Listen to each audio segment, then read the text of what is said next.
दोस्तों रिसेंटली हमें वीवो की तरफ से रिसीव हुआ था वीवो S2 5G फोन। तो इस स्मार्टफोन को अनबॉक्स करेंगे, आपको दिखाएंगे किस टाइप का फोन रहने वाला है, क्या स्मार्टफोन की स्पेसिफिकेशंस रहने वाली, किस टाइप के फोन के कैमराज रहने वाले, काफी डिटेल्स के अंदर मैं आपको बताने वाला हूँ। वीडियो को लाइक करके चैनल को सब्सक्राइब कर लीजिएगा। जल्दी से करेंगे हमारे स्मार्टफोन के बॉक्स को अनबॉक्स। तो दोस्तों फर्स्ट ऑफ ऑल मैं हमारे स्मार्टफोन के बॉक्स को अनबॉक्स कर चुका हूँ। इस कवर को कर लेंगे साइड एंड हम फोकस करेंगे मेन हमारे स्मार्टफोन के ऊपर। फर्स्ट मैं बॉक्स से हमारे स्मार्टफोन को बाहर निकाल लूंगा एंड इसको रख लेंगे एक बार के लिए साइड। हम देखेंगे हमें बॉक्स के अंदर क्या क्या मिलने वाला है। पेपर ट्रे को हटाने के बाद फर्स्ट हमें हमारा सिम इंजेक्टर टूल शो होने वाला है एंड देन हमारा चार्जर और लीड देखने के लिए मिलने वाले हैं। 44 वोल्ट का फास्ट चार्जर देखने के लिए मिलेगा एंड देन टाइप और टाइप सी लीड आपको बॉक्स के साथ ही मिलने वाली है। बॉक्स कर लेंगे साइड एंड देन फोकस करेंगे मेन हमारे स्मार्टफोन के ऊपर। तो पॉलिशिंग से करेंगे फर्स्ट हमारे स्मार्टफोन को आउट एंड देन हमें ब्लू कलर का हमारा स्मार्टफोन शो होने वाला है। तो पावर बटन को करेंगे प्रेस एंड स्मार्टफोन करेंगे यहाँ पे फर्स्ट बूट।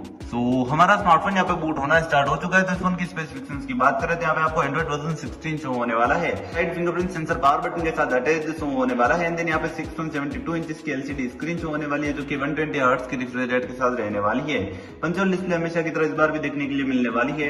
ऑक्टा कोर का प्रोसेसर रहने वाला है जो कि 6GB की रैम के साथ 6GB की वर्चुअल रैम सपोर्ट करने वाला है। 28GB की इनबिल्ट मेमोरी रहने वाली है एंड अलग से कोई मेमोरी कार्ड का सपोर्ट आपको उस फोन के साथ नहीं मिलने वाला है। इनकी कनेक्टिविटी की बात करें तो यहाँ पे आपको 4G 5G वोल्टेज के साथ IR ब्लास्टर का सपोर्ट मिलने वाला है। कनेक्टिविटी फोन की काफी स्ट्रॉन्ग सी जो होने वाली है। 7000 mAh की फोन की बैटरी रहने वाली है जो कि काफी लार्ज बैटरी रहने वाली है। ये 44 वोल्ट के फास्ट चार्जर से चार्ज होगी एंड देन रिवर्स चार्जर का सपोर्ट स्मार्टफोन के साथ आपको मिलने वाला है। तो फाइनली हमारा स्मार्टफोन भी यहाँ पे बूट हो चुका है। तो इस फोन की अगर हम कैमरा की बात करें तो इस फोन का प्राइमरी कैमरा 50 मेगापिक्सल का रहने वाला है एंड देन इसी के साथ 12 मेगापिक्सल प्लस 8 मेगापिक्सल के दो कैमरा आपको और जो होने वाले हैं। 1080p के साथ 30 fps में यूएसडी वीडियो रिकॉर्डिंग कर पाएंगे। 8 मेगापिक्सल की इसकी फ्रंट सेल्फी कैमरा रहने वाली है। स्मार्टफोन के कैमरा काफी अमेजिंग से आपको शो होने वाले हैं। तो वीडियो अच्छा लगा तो वीडियो को लाइक करके चैनल को सब्सक्राइब कर लीजिएगा। मिलेंगे नेक्स्ट वीडियो के अंदर। धन्यवाद दोस्तों।